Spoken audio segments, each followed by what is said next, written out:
The 2014 Greenbrier Classic, already here now in White Sulphur Springs, and one of the main headlines on day one is actually a name everybody's pretty familiar with, 2013 champion Jonas Blixt. A total of 8 interceptions in the game, 4 of them from Anthony Boone of Duke, 4 of them from Virginia Tech's Logan Thomas, but it was when and where those interceptions happened that led to a Virginia Tech loss.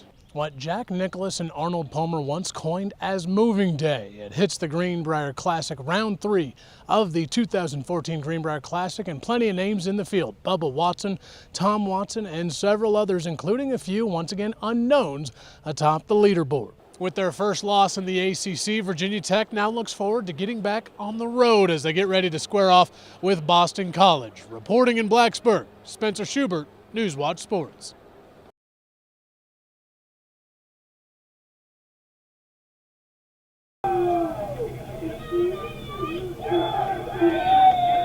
I had the guys blocking for me in the front, House. He took about 3 or 4 guys out. I had, Lil Shaq behind me pushing me on. A touchdown in semi-pro football. Certainly an amazing feat after a coal mining disaster that would have left several sidelined for good. But it was his attitude and possibly his darkest hour that made one think Swofford would be different. As soon as it happened, the first words was out of my mouth was, I don't guess I'm going riding this weekend, because we were all scheduled to go on a big riding trip on our Harleys. So that was the first pretty much words that come out of my mouth was, I don't guess I'm going riding this weekend. Little did he know that the ride of his life would follow. 5 years of rehab and a new prosthetic leg gave Swofford a new lease on life and an interest in football. It's been an inspiration to everyone, and I knew what kind of person James was when he told me he lost his leg, and so I'm like, you're disabled now. He's like, no, I still work in the coal mines. I liked it because it didn't stop him from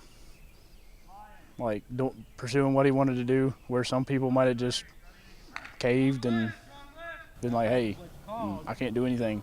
Swofford and the rest of the West Virginia Storm are now preparing for the playoffs after going 7-3 this season, and for a linebacker that is a spry 40 years old, he's hoping he can savor every last bit of this ride. It's great. I'm 40 years old, so this might be my last year doing it. Even though that I want to keep doing it, my body in the morning says, no, you can't do this no more. But, it's been a blast. Like I said, I love coming out here. I haven't played ball since '92. It's been a long time. So, I'm honored. I'm honored.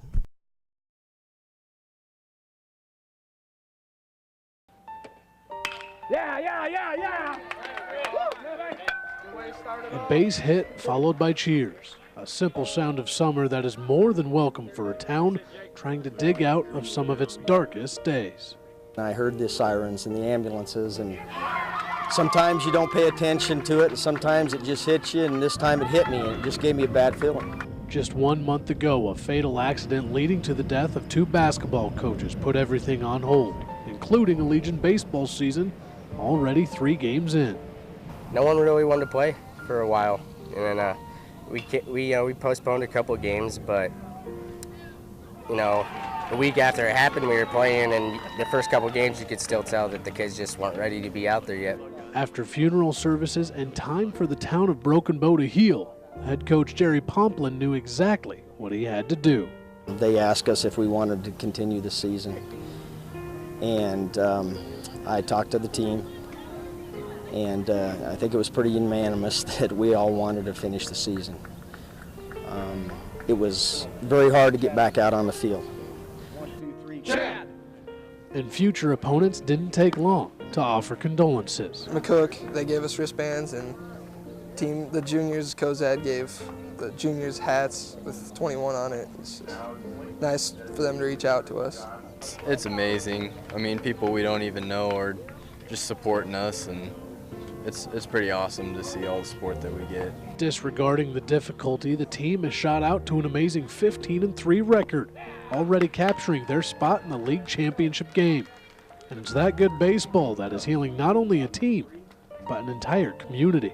I feel that our hearts are strong and our motivation's very strong, and that's what's carrying us right now.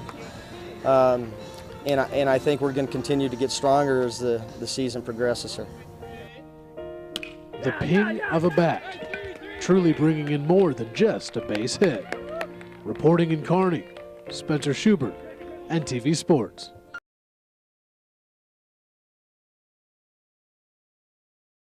The first round of the Greenbrier Classic certainly had highlights to go around for all golfers included, and this evening at 6, we caught up with the morning group. So now our own Larry Bernil, he takes over our Greenbrier Classic coverage as he hangs out with the afternoon tee times.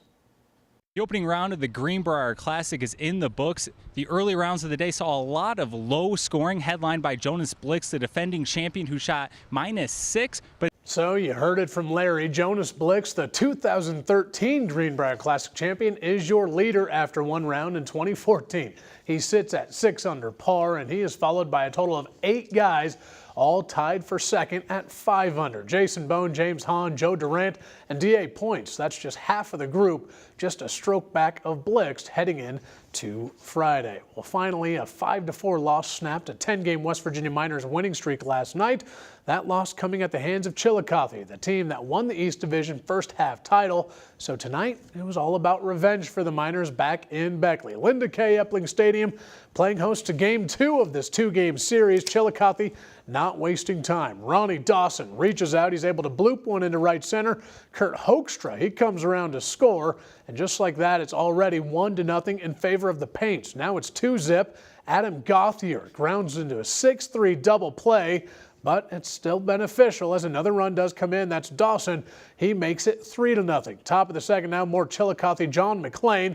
No, we're not talking about Die Hard. He plays the bloop game as well. He goes to right center, eventually loading the bases up. And the next batter, Hoekstra, doing the job. The grounder goes to the right side. Jacob Britt comes in, and Chillicothe, they do polish off the sweep of the Miners. They go on to beat the Miners 6-1. As for the other baseball teams in action tonight, here's how they finished up in the Appalachian League. Both Princeton and Bluefield find themselves in the win column. The Rays, they topple Johnson City 7-1, while the Blue Jays, they wipe out Elizabethton 2-zip. In the South Atlantic League, Hickory, they continue to trump the West Virginia Power. They win again tonight 6-1. And how about some soccer as well tonight down in Bluefield? The Southern West Virginia Kings Warriors, they're in the win column. They knock off River City tonight 3-1. That's it for sports. We'll be right back.